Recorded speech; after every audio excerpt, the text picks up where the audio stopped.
Yan mga idol, sa halagang 500 pesos, kailangan maubos ito, yung kamyas, at hindi mangasim yung muka. Pag nangasim ang muka, talo na. Ayan. G.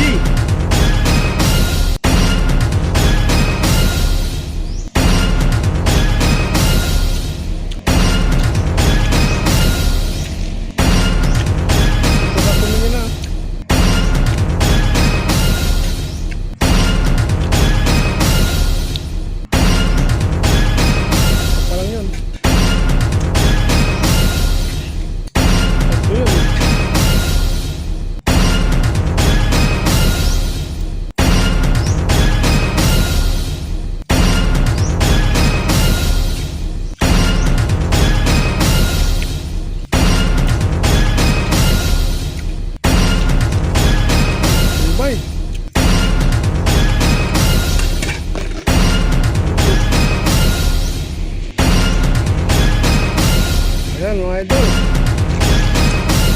parang sa kanya na ata to.